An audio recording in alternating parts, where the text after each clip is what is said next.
calculating second order partial derivatives. Say we've got some function. If you're asked to find the first order partial derivative,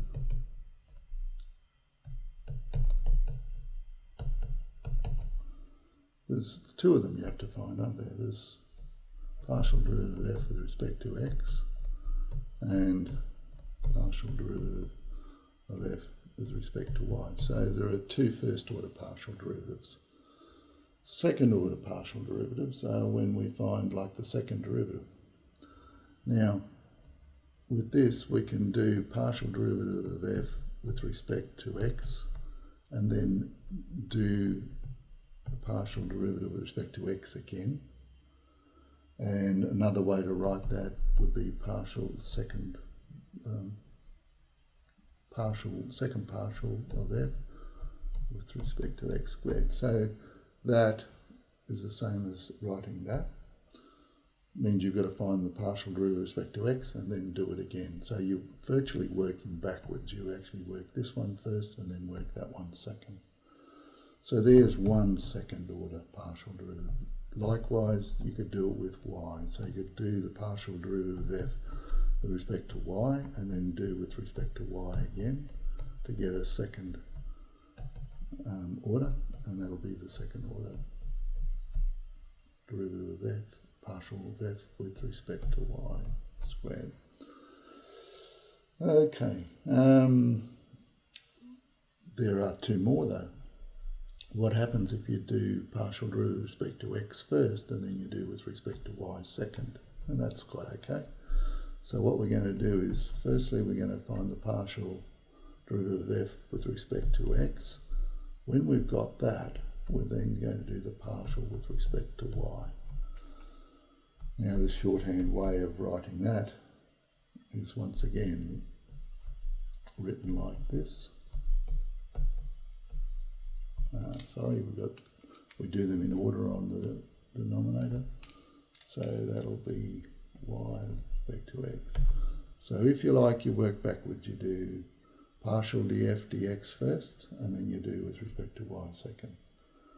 And lastly, you could start by finding the partial with respect to y first, and then do with respect to x second. And that'll be written, which is slightly different to that there. So there are four partial derivatives, second order partial derivatives that can be calculated. Let's just do a quick example. Say you've got f of xy equals x squared plus 3xy plus x squared y cubed plus y to the fourth. We can find partial derivative of f with respect to x. Then don't forget y will be constant, so that'll be 2x. If y is constant, it's like 3y times the derivative of x, which will be just 3y.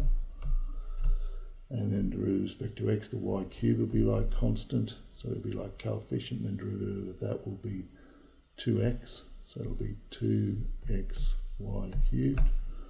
And if y is constant, well then that's just going to be equal to, the derivative of that will be 0. So then if I find the derivative with respect to y, partial derivative with respect to y, of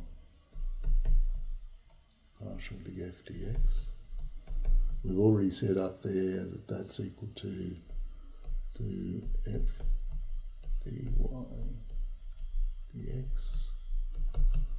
And so we've got to find, we've already got this, which is that, and we've got to find the derivative with respect to y. With respect to y means x is constant, and the derivative of 2x will be 0, plus the derivative with respect to y of that will be 3, and derivative, if x is constant, well 2x will be constant, and when we find the derivative with respect to y, we'll get 2x times, and then derivative with respect to y of that will be 3y squared. And we get 3 plus 2 times 3, 6xy squared. Alright, and you could do all the other combinations of all the others as well. So, second order, there are 4 of them. If you're just asked to find the second order partial derivative, you have to find all 4. But in most cases, you'll be directed to either find one of the 4 or a couple of the 4 second derivatives.